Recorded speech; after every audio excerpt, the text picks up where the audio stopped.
Eu costumo dizer que o que a gente vai lembrar desses momentos, assim, sabe? Dos professores, dessa primeira infância, é desse acolhimento que a gente teve, né? A gente vai lembrar das coisas ruins, mas eu acho que o que fica mesmo para essas crianças é aquele professor que te olhou, te acolheu e falou, vem cá que eu vou te dar a mão pra gente caminhar juntos, né? E eles não esquecem, gente. No meio do ano eu faço uma colônia de férias, né? E aí, às vezes a criança passa uma semana ali, 5 dias, e depois as mães mandam mensagem, Mari, quando vai ter de novo? Porque ele não para de pedir pra ir.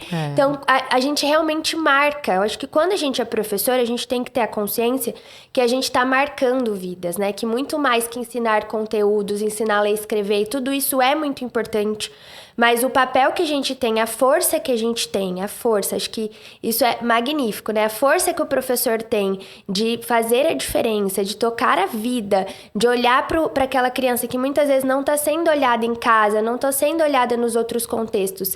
E ali na escola ela recebe esse afeto, ela recebe esse olhar individual, ela é compreendida, isso faz diferença, assim, para mudar para sempre a vida daquela pessoa, né? Com certeza. Então, se você que está nos ouvindo aí, se você é professor, primeiramente, obrigada pelo seu trabalho. O seu trabalho é muito importante. Sim. E lembre-se que você pode transformar a vida de uma criança. E muitos transformam, né? Nossa, você sabe que a Bia, a minha filha, ela chegou pela via da adoção com 9 anos.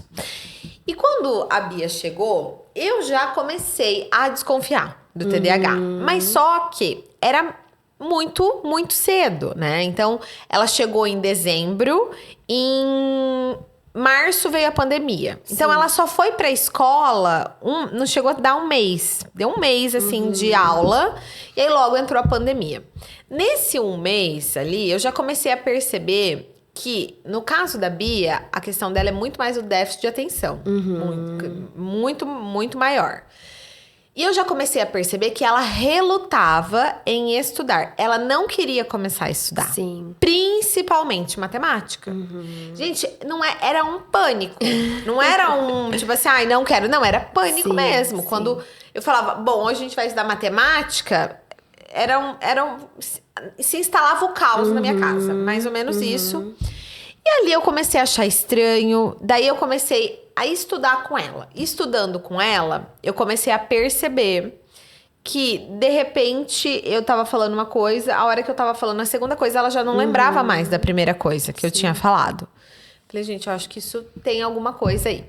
E aí eu levei, então, na médica. Assim, tinha uns 6 meses que ela tava com a gente. E aí, a gente conversou e a gente chegou à seguinte conclusão na época. Vamos ver se a gente identifica, né? Faz o diagnóstico, provavelmente ela tem TDAH.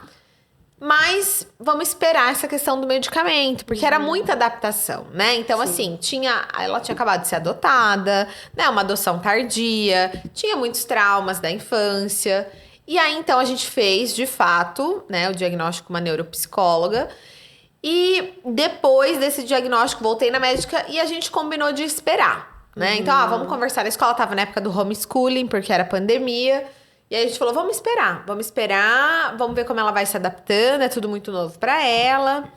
E aí a gente esperou quase 2 anos. Então, passou a pandemia e assim, ela com muita dificuldade escolar, sempre assim, né? E em algumas abordagens, tipo assim, se era uma abordagem um pouco mais lúdica, por exemplo, um pouco menos teórica, ela ia super bem. Se era uma abordagem um pouco mais ali com teoria, então matemática, precisava muito de interpretação de texto, por exemplo, alguma coisa que você ficava muito ali, sabe? Ela tinha muita dificuldade. Junto com tudo isso, Mari, eu comecei a observar também que ela era muito desorganizada. Então, assim, muito. Isso se refletia internamente e externamente. Então, a mochila dela. Então, ela misturava, por exemplo, papel, que era para jogar fora, ela botava ali. Resto de lanche, ela botava ali, junto com os cadernos. Era uma desorganização imensa. Do quarto, da mochila, de tudo, assim, sabe? E aquilo eu comecei a perceber que era muito difícil pra ela. Ela sofria com aquilo, mas ela não conseguia, sabe? No começo, qual foi a minha posição no começo? dá bronca, né? Essa mochila não pode ficar assim, esse quarto não pode ficar assim, não sei o quê. Até que eu entendi que não era que ela era preguiçosa, Sim. não é que ela não queria organizar aquilo, ela não conseguia. Sim, Ela não exatamente. conseguia.